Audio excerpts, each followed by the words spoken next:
어떤 사람이 다윗이 한 말을 듣고 그것을 사울에게 전하였으므로 사울이 다윗을 부른지라.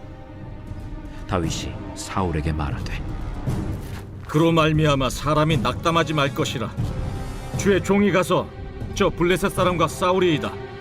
네가 가서 저 블레셋 사람과 싸울 수 없으리니 너는 소년이요 그는 어려서부터 용사임이니라. 주의 종이 아버지의 양을 지킬 때 사자나 곰이 와서 양떼에게서 새끼를 물어가면 내가 따라가서 그것을 치고 그 입에서 새끼를 건져내었고, 그것이 일어나 나를 해하고자 하면 내가 그 수염을 잡고 그것을 쳐 죽였나이다. 주의 종이 사자와 곰도 쳤은즉 살아계시는 하나님의 군대를 모욕한 이 할례받지 않은 블레셋 사람이리이까. 그가 그 짐승의 하나와 같이 되리이다. 여호와께서 나를 사자의 발톱과 곰의 발톱에서 건져내셨은즉 나를 이 블레셋 사람의 손에서도 건져내시리이다.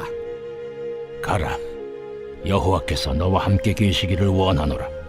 이에 사울이 자기 군복을 다윗에게 입히고 노투구를 그의 머리에 씌우고 또 그에게 갑옷을 입히매 다윗이 칼을 군복 위에 차고는 익숙하지 못하므로 시험적으로 걸어보다가 사울에게 말하되 익숙하지 못하니 이것을 입고 가지 못하겠나이다 하고 곧 벗고 손에 막대기를 가지고 시내에서 매끄러운 돌 5을 골라서 자기 목자의 제구 곧 주머니에 넣고 손에 물매를 가지고 블레셋 사람에게로 나아가니라. 블레셋 사람이 방패든 사람을 앞세우고 다윗에게로 점점 가까이 나아가니라. 그 블레셋 사람이 둘러보다가 다윗을 보고 업신여기니 이는 그가 젊고 붉고 용모가 아름다움이라. 네가 나를 개로 여기고 막대기를 가지고 내게 나왔느냐 하고 그의 신들의 이름으로 다윗을 저주하고 그 블레셋 사람이 또 다윗에게 이르되 내게로 오라. 내가 내 살을 공중의 새들과 들짐승들에게 주리라. 하는지라. 다윗이 블레셋 사람에게 이르되 너는 칼과 창과 단창으로 내게 나아오거니와 나는 만군의 여호와의 이름 곧 내가 모욕하는 이스라엘 군대 하나님의 이름으로 내게 나아가노라. 오늘 여호와께서 너를 내 손에 넘기시리니 내가 너를 쳐서 내 목을 베고 블레셋 군대의 시체를 오늘 공중의 새와 땅의 들짐승에게 주어 온 땅으로 이스라엘에 하나님이 계신 줄 알게 하겠고, 또 여호와의 구원하심이 칼과 창에 있지 아니함을 이 무리에게 알게 하리라. 전쟁은 여호와께 속한 것인즉 그가 너희를 우리 손에 넘기시리라. 블레셋 사람이 일어나 다윗에게로 마주 가까이 올 때 다윗이 블레셋 사람을 향하여 빨리 달리며 손을 주머니에 넣어 돌을 가지고 물매로 던져 블레셋 사람의 이마를 치매 돌이 그의 이마에 박히니 땅에 엎드러지니라. 우리가 흔히 상대가 안 되는 싸움 또는 말도 안 되는 싸움을 할 때 그것을 뭐라고 비유하냐면 다윗과 골리앗의 싸움이다 라고 얘기를 합니다. 근데 말도 안 되는 싸움이 가끔 놀라운 일을 벌일 때가 있습니다. 우리가 말도 안 되지만 우화에 보면 토끼와 거북이가 경주를 하는데 거북이가 이겨요. 토끼가 지고. 놀라운 일이 벌어지는 거잖아요. 이를테면 축구 경기를 하고 있는데 0대1로 지고 있었는데 종료 한 2분 이 정도 남기고 2골을 연달아 넣어가지고 2대1로 극적으로 이기는 거. 말도 안 되는 일들이 벌어지는 거죠. 말도 안 되는 싸움에서 정말 말도 안 되는 약자가 그 싸움을 이겼다면 그건 절대 우연이 아닙니다. 바꿔 얘기하면 그 말도 안 되는 약자가 도저히 이길 수 없는 싸움을 이겼다. 그건 이길 만한 이유가 있었다라고 보시는 게 맞을 겁니다. 오늘 말도 안 되는 싸움에서 다윗이 골리앗을 이겼습니다. 다윗은 어떻게 골리앗을 이긴 것일까요? 다윗이 골리앗을 이기고 승리한 그 비결을 통해서 우리 인생에 다가오는 인생의 골리앗과 같은 문제들을 과연 우리가 어떻게 물리치고 승리할 수 있을지 한번 그 비결을 배워보길 원하는데, 오늘 본문은 우리에게 인생의 골리앗을 물리칠 수 있는 2가지 비결. 첫째, 거룩한 분노를 가져야 한다라고 말씀하고 있습니다. 사울이 왕이 된 후에 블레셋 사람들이 군대를 모아서 이스라엘을 침공하게 됩니다. 이에 사울 왕과 이스라엘 군사들이 블레셋 사람을 대항해서 엘라 골짜기에 진을 치고 있는데, 그런데 그 블레셋 사람들의 군대를 진영을 이끌고 싸움을 도두고 있는 사람이 누구냐? 바로 골리앗이었습니다. 우리 4절, 5절, 6절, 7절 한번 읽어볼게요. 시작. 블레셋 사람들의 진영에서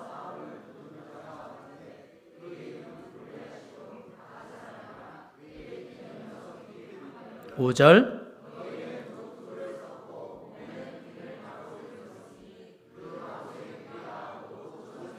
6절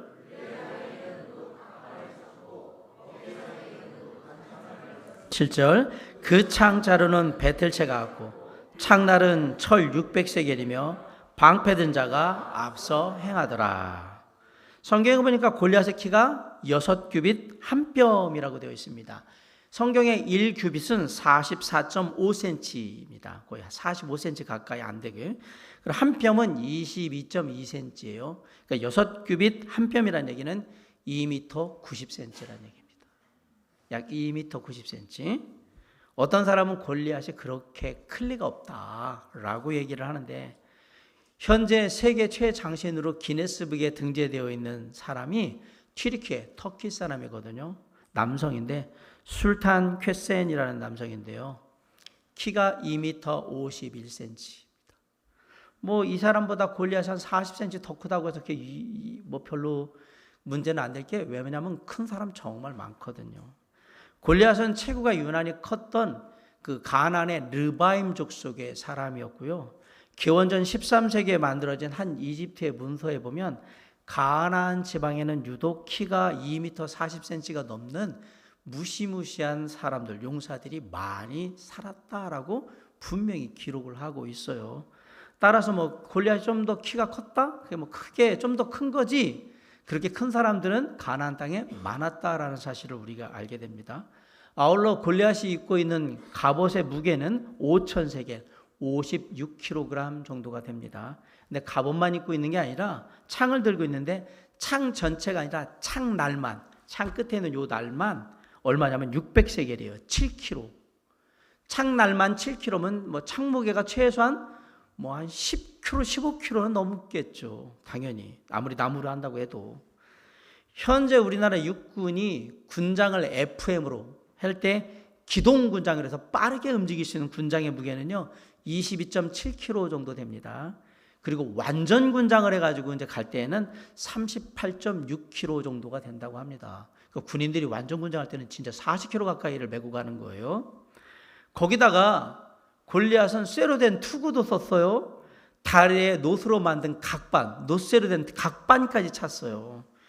이러고 움직인다라는 건 이건 사람이 아니에요. 이건 완전 괴물이죠, 괴물. 생각을 해보세요. 이런 괴물이 40일 동안 이스라엘 진영 앞에 나와가지고 하나님을 조롱하고 모독하면서 이스라엘 사람들 앞에서 막 얘기를 했던 거예요. 한판 붙어보자. 조롱하면서. 계속 그렇게 도발을 했던 겁니다. 그리고 얘기하는 거예요. 야, 거치장 새끼 우리 뭐 다 나와서 싸우는 거 하지 말고 니네 자신 있는 녀석 한 녀석 나와. 나하고 붙어서 우리가 지면 우리가 지는 거고 우리가 이기면 이기는 거고 한번 붙어보자 라고 얘기를 했는데 그 누구도 이 괴물과 같은 골리앗이 그렇게 떠들어댈 때에 나서는 사람이 하나도 없고 그냥 그저 겁에 두려워서 벌벌 떨고 있었던 겁니다. 이 모습을 아버지의 심부름으로 형들 잘 있는가 안부 확인하러 왔던 다윗이 본 겁니다. 그 당시 다윗의 나이가 몇 살이냐? 17 혹은 18살 정도 된 거로 보여요. 성경을 가만히 보면. 다윗은 다른 건 다 참겠는데 저 녀석이 하나님의 이름을 이방인이 하나님도 모르는 주제에 막 함부로 조롱하고 막 얘기하는 건 도저히 참을 수가 없었던 겁니다. 그래서 골리앗을 향해서 거룩한 분노가 느껴졌고 그 즉시 사울왕에게 가가지고 제가 나가서 싸우겠습니다 라고 자원을 했던 거예요. 다윗은 그동안 양떼를 위해서 지켜줬던 사자가 곰이 왔을 때 때를 잡을 수 있도록 지켜줬던 보호해 주셨던 하나님께서 이번에도 자신을 분명히 지켜 보호해 주실 거라고 확신하고 있습니다. 32절 한번 읽어볼까요? 자, 시작. 다윗이 사울에게 말하되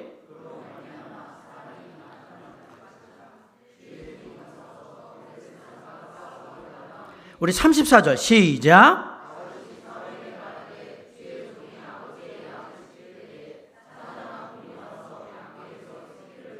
35절.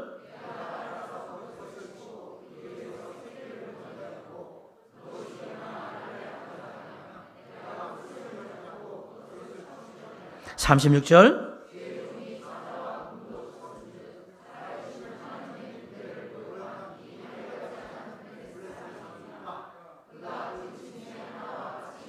37절. 또 다윗이 이르되 여호와께서 나를 사자의 발톱과 곰의 발톱에서 건져내셨은즉 나를 이 블레셋 사람의 손에서도 건져내시리이다. 사울이 다윗에게 이르되 가라, 여호와께서 너와 함께 계시기를 원하노라. 사울왕을 비롯해서 많은 이스라엘의 백성들, 군사들이 40일 동안 하나님의 이름이 이 골리앗을 통해서 모독당했는데도 불구하고 그냥 모두 그냥 솔직히 화만 나지 그냥 듣고만 있었던 겁니다. 화는 나죠. 근데 화난다고 그 기분에 분위기에 그냥 나갔다가는 죽을 게 뻔하니까 뒤에서 투덜투덜 거리면서 욕만 하고 있는 거지 뭐. 앞에서 골리앗 앞에서는 그냥 고양 앞에 생쥐 같은 그런 꼴이 된 거죠. 그런데 그 모습을 처음 본 다윗은 거룩한 분노를 느꼈고요. 이에 분연이 일어나게 됩니다. 그래서 결국 나가서 싸워서 골리앗을 물리치고 이스라엘의 영웅이 되었던 겁니다. 어느 시대나 거룩한 분노를 느끼는 사람들이 큰 일을 해내는 겁니다. 오늘날 우리에게 가장 큰 문제가 있다면 사회의 여러 가지 불의를 보고 정말 죄악된 것을 보고 거룩한 분노를 느끼지 않는다라는 거예요. 너무나 충격적인 일들을 사회에서 너무 많이 봐서 그런지 그냥 대충 넘어가고 다 그런 거지 뭐 그러고 넘어가고 그렇게 분노를 느끼지 않아요. 분노는 그냥 관심도 없는 경우도 참 많아요. 여러분, 개가 사람을 물었다라고 그러면 여러분 관심이 없죠, 그죠? 사람이 개를 물으면 관심이 가죠? 그러면서 얘기해요. 어떻게 사람이 개를 물어 뜯을 수 있냐고 그러면서 화를 낼 거예요. 사랑하는 성도 여러분, 세상에는 정말 죄악된 일들이 그리고 불의한 일들이 많습니다. 이제 거룩한 분노를 느끼셔야 합니다. 죄악과 불의가 이 땅을 뒤덮고 있는데 대해서 분노하셔야 된다고요. 이단들이 하나님의 말씀을 거짓되이 가리키면서 진리라고 하면 분노를 느끼셔야죠. 당연한 거 아닙니까? 이 사회가 도덕적인 윤리적으로 타락해서 땅바닥을 치 있으면 거룩한 분노를 느끼시는 게 당연한 겁니다. 아무리 세상이 막 돌아간다고 할지라도 그건 아닌 거잖아요. 아울러서 한국교회가 기복신앙이나 신비주의 신앙으로 계속해서 나아가는 모습을 보면 거룩한 분노를 느끼셔야 되죠. 이게 신앙의 본질이 아닌데 라고 생각하셔야죠. 교회가 교회다운 모습을 이뤄가는 것에 대해서 여러분 침통해 하시고 애통해 하시면서 화나셔야 되는 거예요. 왜 교회가 이 모양일까? 제가 어저께 목회 데이터 연구소에서 말하는 설문조사한 내용을 봤는데 성도들이 가장 원하는 설교는 무엇입니까? 위로와 평안이래요. 예, 여러분에게 위로와 평안이 필요하죠. 저는 그 설문조사를 보면서 깜짝 놀랐어요. 저는 식당의 셰프가 아닙니다. 여러분이 요구하는 위로와 평안 설교해 주세요. 축복 설교해 주세요. 은혜 설교해 주세요. 사랑 설교해 주세요. 여러분 식당에 가면 식당의 셰프들은 여러분이 돈 낸 것에 따라서 메뉴를 내주세요. 여러분이 원하는 일.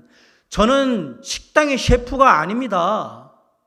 여러분이 원하는 설교를 하는 게 아니라 하나님이 주시는 말씀을 그대로 설교할 뿐이에요. 여기는 레스토랑이 아니에요. 저는 그거 보면서 깜짝 놀랐어요. 한국교회가 진짜 이제 막 돌아가는구나. 성도들이 원하는 설교를 왜 합니까? 전 답답해 죽겠어요. 왜 성도들이 원하는 설교를 해요? 하나님이 원하시는 말씀을 전해야지. 왜 아멘을 안 하세요?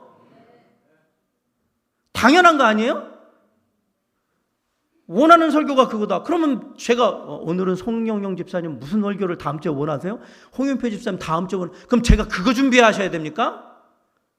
이게 한국교회가 진짜 바닥을 내는구나.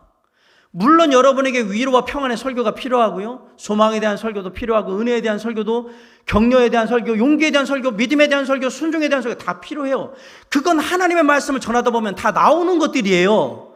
그때 오늘은 내가 원하지 않는데 정말 나에게 은혜가 되는 말씀을 주셨고, 오늘은 정말 내가 정말 힘들어하는 설교하니까 목사님 말씀하시는 게 힘들어서 그럴 수도 있는 거고, 진짜 이거는 너무 힘든데 어떻게 이렇게 하는 설교도 하고 그러는 거죠.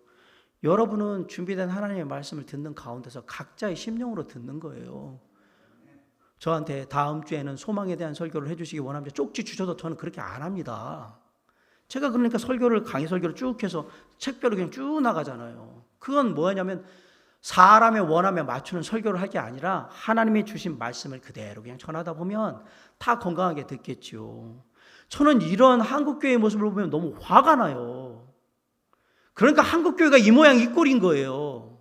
저희 교회 얘기를 하려고 하는 게 아니라 왜 욕먹고 있는가를 잘 생각해 보세요. 이렇게 되면 진짜로 내가 헌금했으니까 교회 성동을 이렇게 했으니까 이런 설교 해주셔야 되는 거 아니에요. 이런 식으로 나온다 그러면 제가 목회를 할 수 있겠나 생각. 목사가 뭐 필요해 그냥. 그 유튜브에 뒤지시면 여러분이 원하는 설교 많거든요. 그냥 그거 들으세요. 여기는 그거 들어오시는 분이 아니에요. 여기 그냥 하나님께서 담임 목사를 통해서 허락하신 말씀을 그냥 듣는 곳이에요.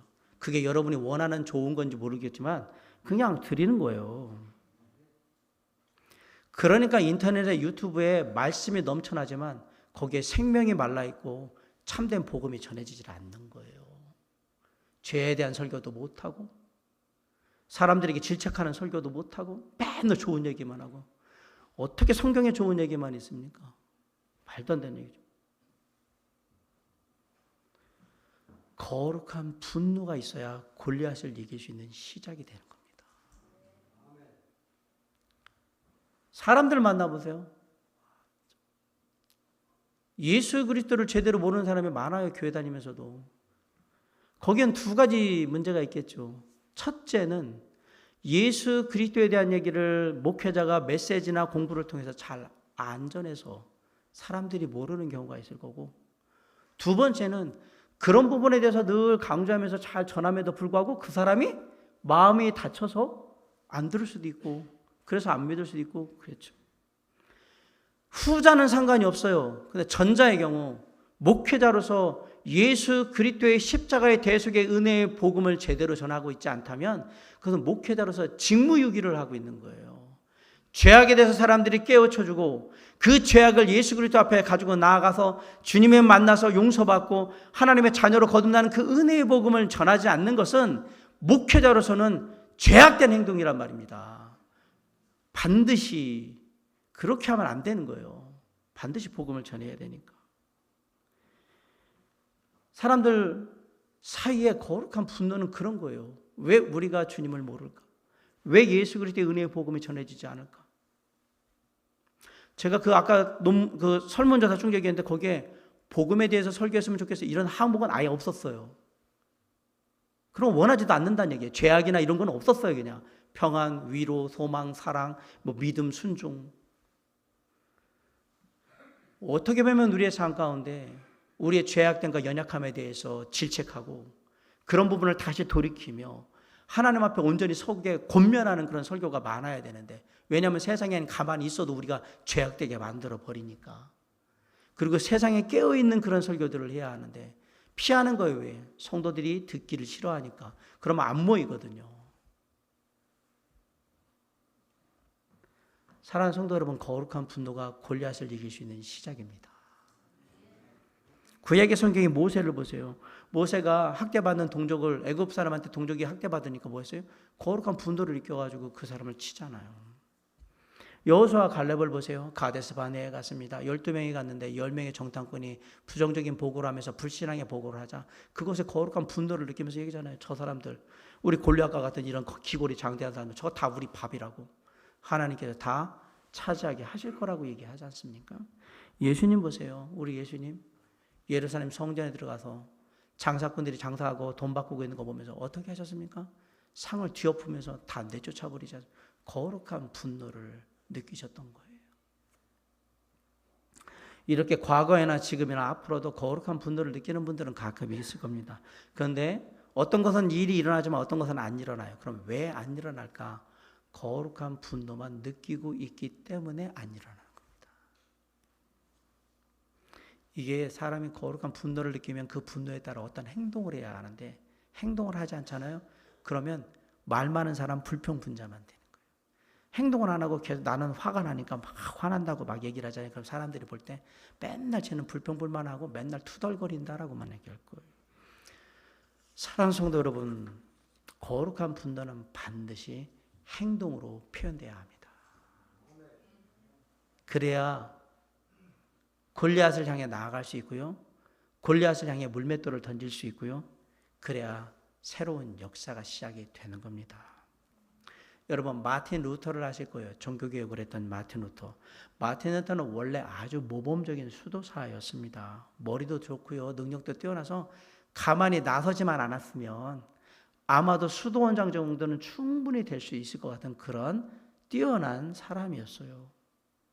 그런데 로마서 말씀을 읽다가 1장 17절에 복음에는 하나님의 의가 나타나서 믿음으로 믿음에 이르게 하나니 기록된 바 오직 의인은 믿음으로 말미암아 살리라함과 같으니라.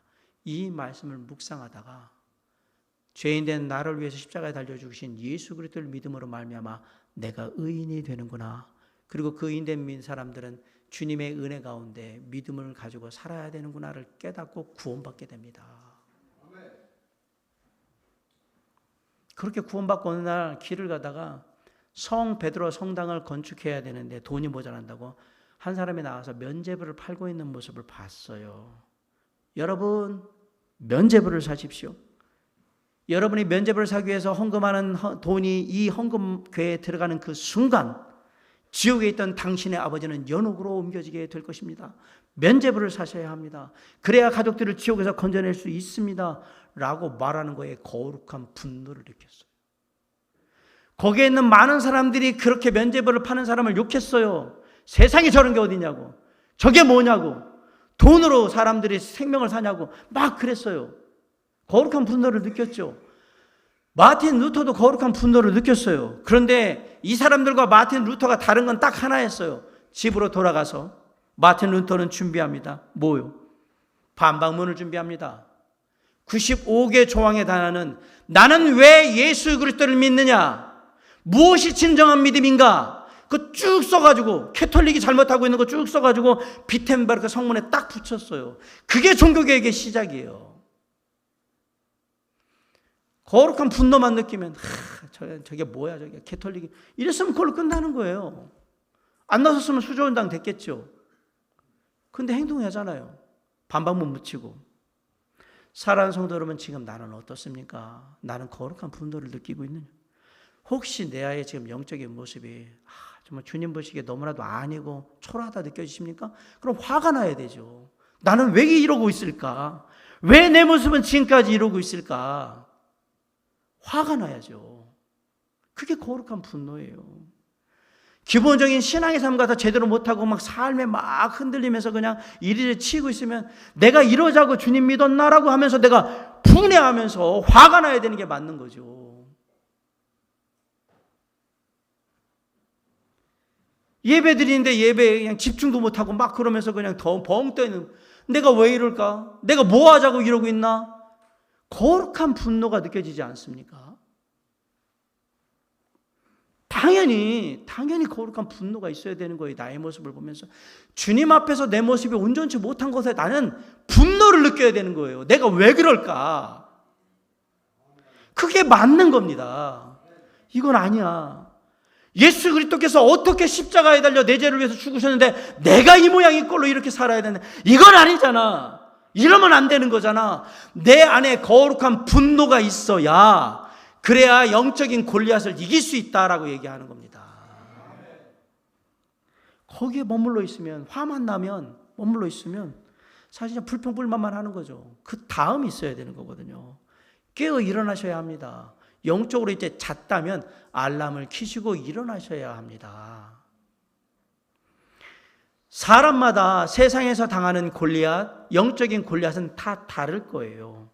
중요한 것은 그냥 그런가 보다. 골리앗이 나왔나 보네. 인생이란 그런 거지. 뭐 다 골리앗이지 뭐. 영적으로도 다 그러네. 아니요, 그렇게 하시면 안 됩니다. 저게 왜 내 앞에 서 있어? 내가 주님을 향해 가는 길에 왜 저 녀석이 서 있는가? 라고 생각하며 거룩한 분노를 느끼셔야 합니다. 그래야 우리의 역사는 시작이 되는 겁니다. 그게 영적인 골리앗이든 세상의 골리앗이든 내 앞을 가로막는 인생의 골리앗이 나타나면 우리는 주님 안에서 거룩한 분노를 통해 그것을 이기리라. 내가 반드시 저것을 뚫고 나가리라. 마음 먹으셔야 합니다. 우리 모두가 다윗처럼 골리앗, 인생의 골리앗을 향해서 거룩한 분노를 느낌으로 날마다 비록 그 골리앗이 우리를 힘들게 하고 아프게 하고 더디게 만들지만 반드시 그것을 극복하고 넘어서리라는 그러한 각오로 물리치고 나아감으로 승리하는 삶을 이룰 수 있기를 주님의 이름으로 간절히 축원합니다. 인생의 골리앗을 이기려면 내 인생을 맡고 있는 그 골리앗의 거룩한 분노를 느끼시라고 제가 말씀드렸습니다. 그 다음 두 번째 비결은 나의 장점을 잘 활용해서 이기시면 됩니다. 골리앗과 싸우겠다고 자원한 다윗에게 사울왕은 자신의 군복과 갑옷, 칼을 다 차게 했어요. 38, 39, 40절 한번 읽어볼게요. 시작. 이에 사울이 자기 군복을 다윗에게 입히고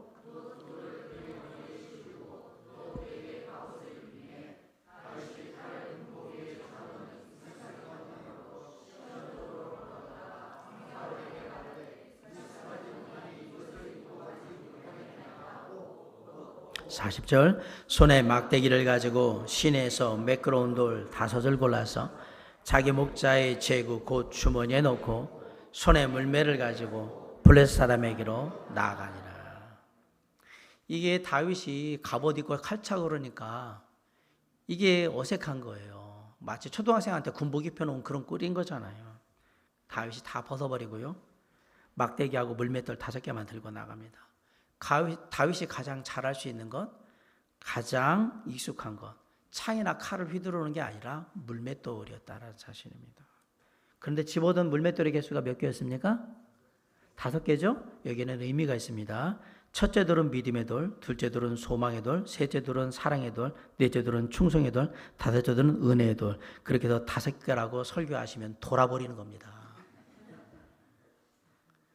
이렇게 설교하시는 분이 있더란 말입니다. 한국교회가 바닥이라는 얘기죠. 시내가에도 돌 드는데 그게 믿음의 돌, 믿음의 돌에 써 있었구나. 믿음, 소망, 사랑 막 이렇게 써 있었구나.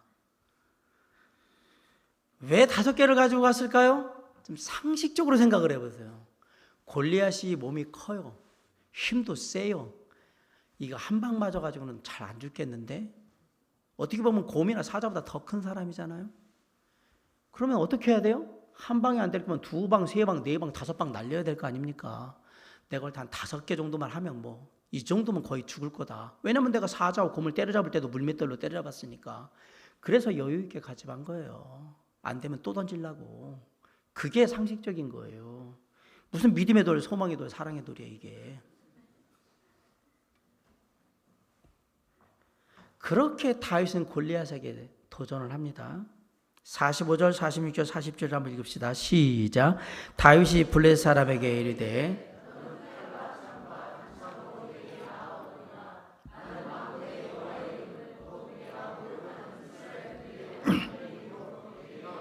46절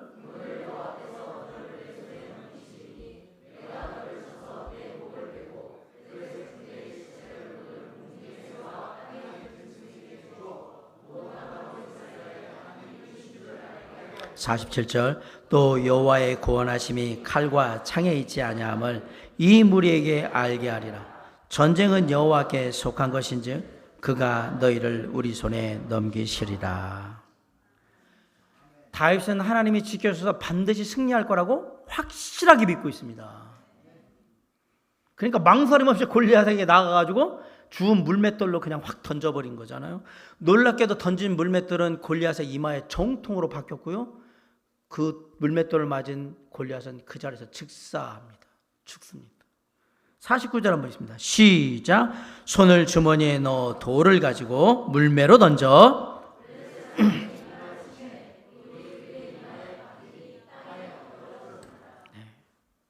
물맷돌은 대개는 이렇게 한 주먹거리, 직경이 한 5cm에서 7cm 정도 되는 그런 돌멩이를 쓰는데 이걸 헝겊이나 가죽으로 되어 있는 것에 이렇게 쌓아서 머리로 막 이렇게 돌렸다가 탁 놓으면은 탁 나가는 거거든요. 꼭 새총 나가듯이. 숙달된 사람들이 물맷돌을 던지면요, 시속이 160km에서 240km래요. 야구공도 160km 던지면 파이어볼로예요. 엄청 빠른 볼이거든요. 그 야구공 잘못 정면으로 맞으면 사람 죽어요. 근데 돌멩이로 160km, 240km 정면에 맞으면 그래서 한 방 맞고 그냥 그대로 직사를 했구나. 당연히 상상해가지고 엄청난 무기인 거예요, 이게. 다윗은 골리앗을 상대할 때 자신이 가장 잘할 수 있는 거로 상대한 겁니다. 다시 말하면 자신이 가진 장점으로 골리앗을 상대한 겁니다. 그 장점이 하나님의 능력과 딱 합해지니까 어마어마하게 괴물과 같은 골리앗을 딱 한 방에 쓰러뜨린 거예요. 놀라운 일이죠. 여러분, 동물의 세계에는 먹이사슬이 존재를 합니다. 먹고 먹히는 그 생존의 관계들이 먹이사슬 안에 있는데 나름대로 그 안에서 살아남아야 될 거 아니에요. 약한 동물일수록 나름 살아내는 그런 생존의 비결들이 있는데 하나님께서 모든 동물들에게 각자 살아날 수 있는 길을 주셨어요. 그게 장점이거든요. 그들이 갖고 있는. 이를테면 카멜레온은 순간순간으로 몸의 색깔을 변해가지고 숨도록 만들어놨어요. 그래서 그냥 살아남는 거예요. 또한 스컹크 같은 동물은 어떤 맹수가 이렇게 딱 오면, 큰 짐승이 오면 그 방귀를 품겨가지고 그 냄새가 아주 독해서 모든 동물들이 도망가요. 사방으로 막 도망가거든요. 이 냄새를 너무 격하게 싫으니까. 거기다가 여러분 잘 아는 고슴도치는 누가 확 덤비려고 그러면 가시를 확 세우고 동그랗게 말아버립니다. 먹지를 못합니다. 이거 잡아먹을 수가 없거든요. 그렇게 해서 다 나름대로 생존 방식을 갖고 살게 만들어 놓은 거예요. 그 중에 도깨구리가 있어요. 도깨구리의 생존 방식은 아주 다릅니다. 도깨구리는 쥐 한 2만 마리 정도, 성인 20명을 단 한 번에 죽일 수 있는 독을 가진 맹독성 파충류예요. 양서류. 요거 독 화살침에다 이렇게 해가지고 얘 피부에다 이렇게 붙여가지고 쏘아서 사람이 맞는다, 바로 사람이 즉사합니다. 그만큼 무서운데, 근데 개구리잖아요. 일반적으로 개구리들은 자신의 색을 풀하고 비슷한 보호색으로 바꿔가지고 아니면 땅 색깔하고 비슷하게 만들어가지고 그러고 도망다니고, 그리고 주로 밤에 돌아다니는데 도깨구리는 낮에 돌아다닙니다. 색깔도요 약간 짙은 노란색을 가지고 약간 분홍빛들게 막 이러고선 아주 그냥 막 낮에 활발하고 돌아다녀요. 아무도 안 건드려요, 짐승들이.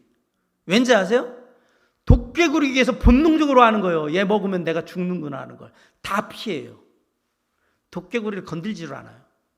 얘는 알아요. 너 나 먹으면 너도 죽고 나도 죽어. 그러니까 활보하고 막. 도깨구리는 자신이 갖고 있는 장점이 뭐예요? 독이라는 걸 아니까 대놓고 그것을 밀어내는 거예요. 그래서 살아남는 거예요. 골리앗과 같은 인생의 큰 문제를 해결하는 사람들은 자신의 단점을 고치는데 집중하지 않습니다. 뭘 하냐? 자신이 가지고 있는 장점을 극대화하는데 올인하는 겁니다. 물론 사람은 자신이 가진 약점을 보완하는 데 힘쓰긴 하죠. 그런데 그 약점을 보완하겠다고 내가 가진 모든 에너지와 시간과 노력을 거기다 다 쏟으시면 그것은 어리석은 짓이다 얘기를 하는 겁니다. 하나님은요, 저와 여러분 모두가 다 연약함, 약점이 있다는 걸 다 알아요. 죽을 때까지 우리는 거기서 못 벗어납니다.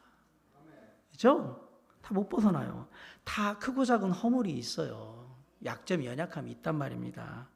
이전에도 있었고요, 지금도 있고요, 앞으로도 있을 거예요. 하나님이 쓰시는 사람 중에 약점 없는 사람이 있었느냐? 하나도 없습니다. 다 약점이 있습니다. 다. 여러분, 예수님의 제자였던 베드로 한번 생각해요. 성격 진짜 급하고요, 불같은 사람입니다. 다혈질이잖아요. 그런데 하나님께서 베드로를 쓰셨어요. 예수님께서. 이유가 뭘까요?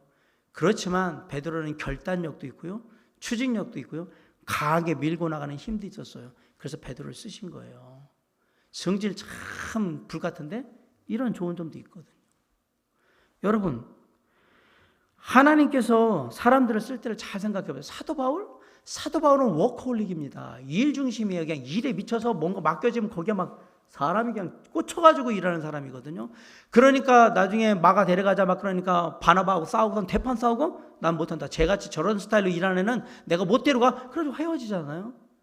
그런 사람이에요. 그러면 사도 바울의 그런 모습들을 하나님이 왜 쓰셨느냐? 사도 바울은 자신에게 맡겨진 일은 다 하나님의 일이고 내가 목숨을 다해서 반드시 이루어야 된다라는 그런 투철한 사명감이 있으니까 하나님은 사도 바울을 쓰시는 거예요. 그게 사도 바울의 장점이에요. 그걸 쓰시는 거예요. 세상에 성공한 사람들은 다 자신이 잘하는 분야에서 성공한 겁니다. 약한 거에서 못하는 거에서 성공한 사람은 하나도 없습니다. 대개 사람들은 이렇게 생각해요. 내가 좋아하는 일을 하면 성공하겠지라고 하고 그 일을 하면 성공할 거라고 생각을 해요. 그런데 전문가들은 컨설팅 전문가들은 그렇게 얘기하지 않아요. 당신이 좋아하는 일을 하기보다 당신이 잘하는 일을 먼저 하세요. 이렇게 얘기해요. 물론 내가 좋아하는 일이 내가 잘하는 일이면 이것만큼 성공 확률이 높은 건 없어요. 근데 나는 이걸 좋아하는데 사실 내가 잘하는 건 이거다라면 잘한 일을 해야 한다는 얘기입니다. 그게 맞는 거니까. 요즘에는 회사나 식당에 가면 시그니처라는 게 나와요. 시그니처 제품, 시그니처 메뉴가 나옵니다. 시그니처라는 말은 영어로 서명, 사인 이걸 시그니처라고 하는데 원래 어떤 제품을 만들었을 때 이게 우리가 만든 가장 정성을 다한 가장 잘 만든 제일 좋은 거예요. 그러면 그걸 만든 사람이 제작하거나 디자인하는 사람들이 거기다 사인을 넣었어요. 그게 시그니처예요. 그래서 요즘은 그 시그니처가 있는 거예요. 그리고 이제 식당에도 가면 셰프가 가장 자신 있게 만들 수 있는 그 메뉴가 시그니처 메뉴인 거예요. 음식이 되는 거예요. 왜 그럼 시그니처냐? 이게 매출의 대부분을 차지하거든요. 우리가 삼성 그러면 생각나는 건 갤럭시 휴대폰 이런 거예요. 그러면 LG 하면 저는 LG 그러면 스타일러, 옷 이렇게 구김 정리하는 스타일러가 생각나요. LG는 그 부분에 독보적이거든요. 스타일러. 현대 그러면 옛날에는 현대자동차 그러면 그랜저 그랬잖아요. 지금은 아니에요. 현대자동차 하면 지금은 제네시스예요. 제네시스가 시그니처예요. 아주 그쪽으로 밀고 있단 말이에요. 거기다가 CJ 비비고 그러면 저는 만두가 생각나요. 만두가 제일 맛있더라고요. 농심?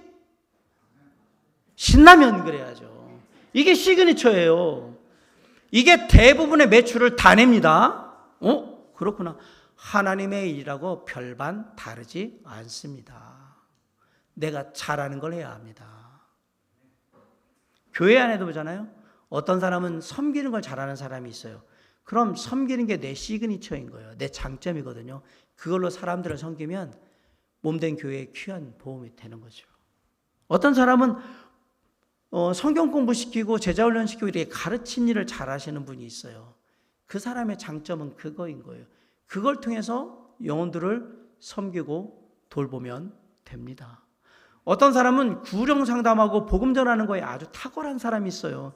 그 사람의 시그니처는 바로 그겁니다.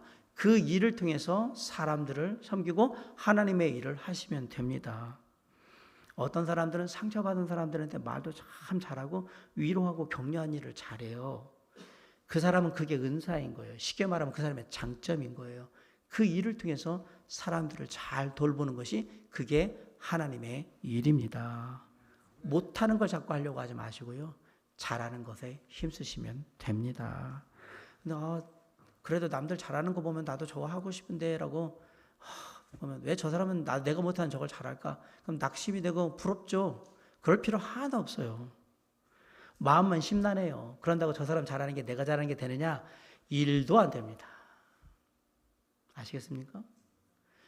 남의 장점이 내 장점이 되느냐? 안 됩니다. 그냥 내가 그나마 잘할 수 있는 것에 집중하시는 게 좋습니다. 어느 교회에 아동부가 어느 순간에 막 부흥하기 시작했어요.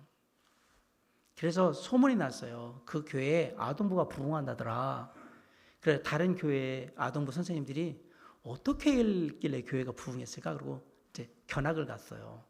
그래가지고 이제 교회를 다 돌아보고 나서 담당 부장 선생님이 있다고 그래서 담당 부장 선생님하고 이제 만남의 시간을 갖기로 했는데, 야, 여기 교회가 이렇게 부흥할 정도면 아주 멋진 중년의 어떤 집사님, 부장 선생님이니까 아니면 아주 예쁘고 발랄한 아주 그 생기 넘치는 그러한 여자 전도사님인가?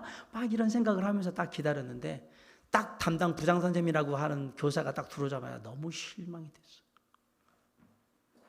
여자분이었는데 나이는 좀 들어버린 여자분인데 얼굴도 못생기고 몸은 그냥 아주 뚱뚱해. 보통 사람 한 2배 들만큼 막 뚱뚱한 그런 분이 들어오시는 거예요. 아니 뭐 저런 사람이 너무 실망스러운데 그래도 질문은 해야 될 거 아니에요. 이 교회가 아동부가 부흥한 비결이 뭡니까? 라고 물어보는데 얘기를 합니다. 저는 지금 아동부를 맡고 있는데 담당 교사로 맡고 있는데 얼굴도 못생기고요. 몸도 2사람 정도 될 만큼 되게 뚱뚱하고 다 그렇습니다. 사실 저는 아동부에서 제가 할 수 있는 일이 뭘까라는 것에 대해서 많이 생각을 해봤는데 별게 없더라고요. 어느 날 내가 아동부 있어야 되나? 그만둬야 되나? 고민할 때 만약에 있어야 된다면 내가 뭘로 아동부 아이들을 섬길 수 있을까라고 생각을 했는데 가만히 고민해 보니까 내가 다른 거는 율동도 뭐 가르치는 것도 찬양도 다른 뭐 행동하는 것도 이런 것들을 다 다른 선생님들은 못 하는데 한 가지 제가 우리 아동부에 있는 선생님들보다 정말 잘할 수 있는 것, 내가 제일 잘할 수 있는 것, 다른 사람도 나은 것, 그게 뭐냐면 제가 아이들을 정말 좋아하고요. 정말 아이들을 사랑해요. 그래서 내가 그 마음으로 아이들을 늘 함께 하겠다라는 생각으로 아이들 만날 때마다 정말 좋아하는 마음, 사랑하는 마음을 가지고 말하고 같이 이렇게 막 해두는데 어느 날 아동부가 부흥하더라고요.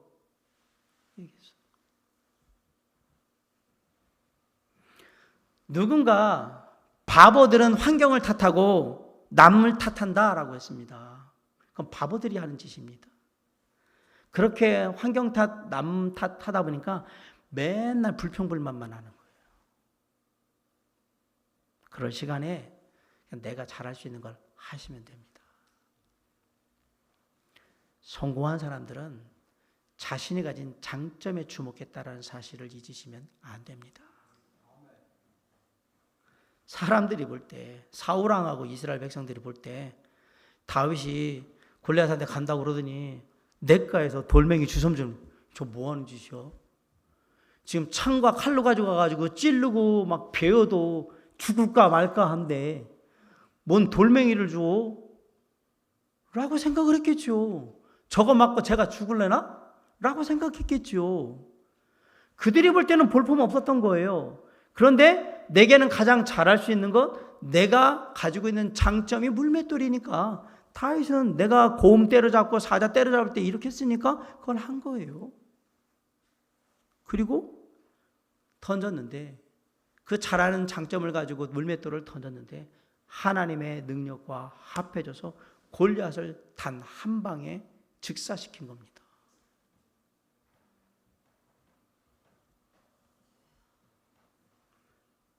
사랑하는 성도 여러분, 하나님이 내게 주신 장점을 잘 활용하면 인생의 골리앗을 얼마든지 극복해 나갈 수 있습니다. 인생을 살아가다 보면 골리앗같이 어렵고 힘든 문제들을 만나게 되는데 이때 생각해요. 다윗처럼 하나님이 내게 허락하신 나의 장점을 잘 활용하면 내가 능히 그 인생의 골리앗을 이기고 승리할 수 있음을 꼭 기억하는 저와 여러분이 될 수 있기를 주님의 이름으로 간절히 축원합니다. 오늘 말씀을 마치면서 이 얘기를 드리고 싶어요. 우리가 살아가는 인생의 이 세상의 그 삶의 길의 길목에 보면 골리앗들이 곳곳에 서 있어요. 그 골리앗을 보면 우리는 둘 중에 하나예요. 사울왕과 이스라엘 백성들 같이 아이고 라고 한숨을 내쉬면서 어떻게 이 문제를 해결해 가나, 어떻게 이기나, 답이 없네, 아이고 죽었네, 이렇게 하면서 한숨만 푹푹 쉬고 있는 사람이 있을 반면에 어떤 사람은 다윗같이 할 수 있습니다. 네가 골리앗이야? 네가 나를 그렇게 우습게 알아? 내가 그렇게 우습게 보여? 내가 너한테 져가지고 세상에 질질 끌려다니면서 그렇게 치욕을 당할 것 같아? 절대로 그럴 일은 없어. 내가 누군데? 내가 하나님의 자녀야. 난 절대 안 그래. 너 내가 얼마든지 이길 수 있어. 그렇게 거룩한 분노를 가지시고 행동으로 옮기셔야 돼요. 행동으로 옮길 때는 무엇으로 한다? 내가 가진 장점을 가지고 그 영적인 세상의 골리앗을 싸우는 거예요. 그거 하라고 얘기하는 거예요. 단단한 마음으로 내가 가진 장점이라는 다윗의 물못대를 갖다가 던지는 거예요. 그 영적인 골리앗에게, 세상에 문제된 골리앗에게 던지시면 그 마음으로 던지는 자에게 하나님이 함께 하실 것이고 승리할 수 있도록 도와주실 겁니다. 그때 우리는 인생의 진정한 승리자 그리고 성공한 사람이 되게 되는 겁니다. 사랑하는 성도 여러분, 삶의 영적인 골리앗, 세상의 골리앗이 있거든 분노함을 느끼세요. 그리고 그냥 그걸로 끝나지 마시고 어떻게 하면 이 골리앗을 이길 수 있을까 고민하시되 그때 꼭 기억하세요. 하나님은 이길 수 있는 나에게 가장 큰 장점을 주셨다. 그것을 통해서 내가 이겨나가리라. 그리고 마침내 승리하리라. 주님께서 그렇게 우리와 함께 하시며 우리를 승리케 하시는 그날까지 삶의 문제인 영적인 골리앗, 세상의 골리앗 앞에 당당히 서서 그것들과 싸우는 저와 여러분이 될 수 있기를 주님의 이름으로 간절히 축원합니다. 기도하시겠습니다.